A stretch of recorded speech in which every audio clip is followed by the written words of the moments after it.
I want to show you different advanced strategy that I hold in my real account, and you don't need to understand all the strategy, but I want to show you the Greeks and how they impact on my strategy.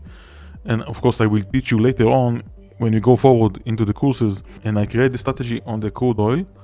This is the futures contract, and this strategy called Strangle. Take a look, this is different strategy. In this strategy I sell two different options and I collect premium for both of them. I selling put option and call option.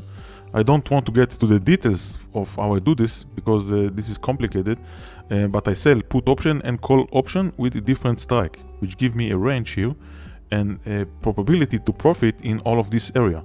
I want to show you the slides on the chart, so let's bring the slides to the break even and slice to the chart. And this is the profit area.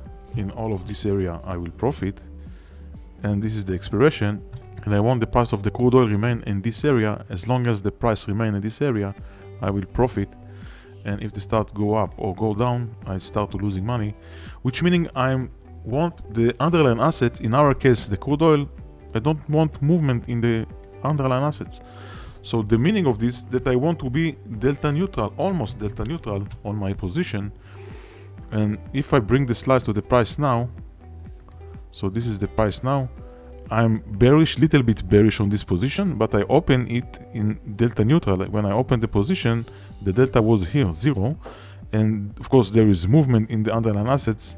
So this is the reason now I'm little bit bearish. But when I opened the position, I was neutral. And this is something that you can do with option. You can be delta bullish, bearish, or neutral. When you want to be delta neutral, you don't want any movement in the underlying assets. But it's not work all the time to your side. Sometimes the underlying asset increase. This is something that happened now, and of course hurt my position a little bit. But remember, I have time to the expiration. I open the position and I have 24 days to the expiration.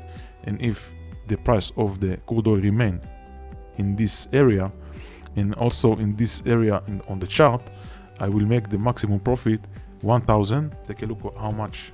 This is the amount, the expiration, $1,570.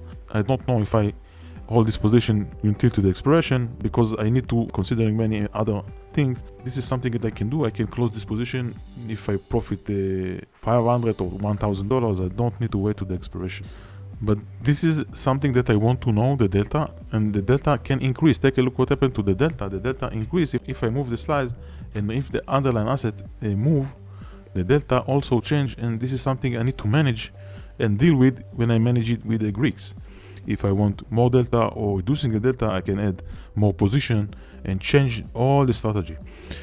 Let's talk about the theta. So if I bring the slides to the price now, the theta is 82, meaning that I profit $82 per day, including weekends on this position. This is something that worked for me when I selling put option and call option.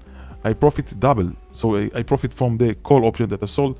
The call option of course have theta, and the put option have also theta, and I profit from both of them. This is something that good for me when I'm selling option. I profit from double theta.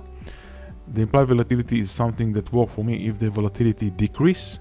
So I want decreasing in volatility.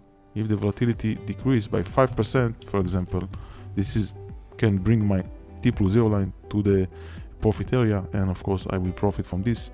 And this is the case here. This is real account and real position that I hold on the crude oil.